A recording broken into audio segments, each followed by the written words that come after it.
Hey guys, it's Michaela. It's been a while since I've made a video. I've just been very busy, but I figured today I would come back on and show you how to do increases and decreases. I've had some people on some of my videos say they need more in-depth videos on some of the stitches I use. I've already done some on things like chains and single crochets and magic circles, but now we're going to do one all on increases and decreases. So let's go ahead and get started. Okay, so I've started a little swatch and I'm going to turn it and start crocheting the second row a little bit. I have 9 stitches total. So I'm just going to single crochet a few. And then now that I'm in the middle of here, I'm going to show you what an increase is. So an increase is pretty simple. Increases, all you do is you do your normal single crochet. And then you do it again in the same exact stitch. That's all an increase is. So if you don't know how to do a single crochet, go and watch my video on how to do that. But increases are very simple. So if you look closely, there's 1 stitch in this one, and then this one has 2. And how you can see your stitches is each stitch has these 2 little posts that go into the stitch that's under it. Or you can see them on the top, of course. But if you're looking to make sure you did your increase, this is what 1 looks like, and this is what 2 look like.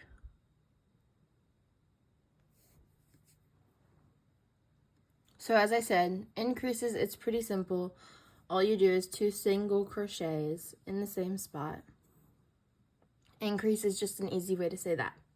So now I'm going to finish just crocheting.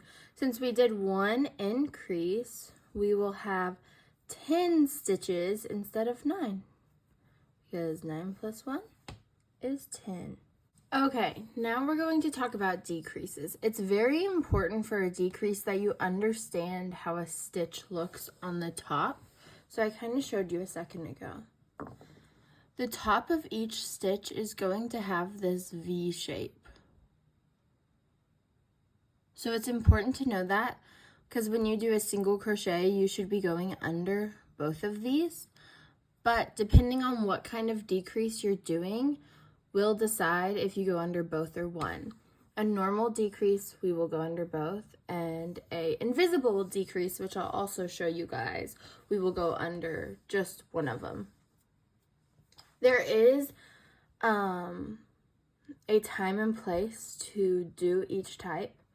So I'm going to do just a couple single crochets, and then I'm going to show you a normal decrease. Normal decreases you'll want to do if you're doing flat pieces where you're going to see both sides. So on blankets, I'll use a normal decrease. On pillows, because if you're going to be working and flipping your work back and forth like you do on something that's flat, you don't want it to look weird on one side. So let's go ahead and do a normal decrease. To do a decrease, you're going to go into your first stitch. You're going to grab the yarn and pull it through so that you have 2 on your hook. But instead of continuing this stitch, we're going to stop there. We're going to find the next stitch that we go into, which will be right here. So we went into this one. Now we're going to go into the next one. We're going to grab the yarn, pull it through. So now we have 3 on our hook. And then we're going to finish this stitch by grabbing the yarn and pulling through all 3 of them. So that is a normal decrease.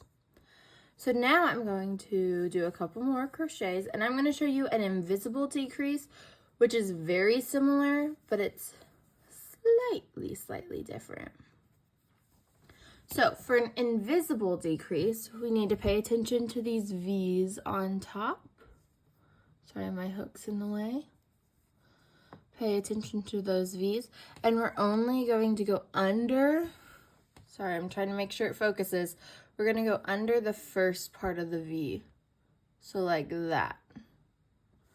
And we're going to grab the yarn, pull it through. You should have 2 on your hook now. And then we're going to go do it again under the next stitch. So we're going to go under that first one and right up in between the 2. We're going to grab the yarn. We're going to pull it through, and we'll have 3. And then we'll finish the stitch by grabbing the yarn and pulling through all 3. So if you are struggling, go back, watch those again.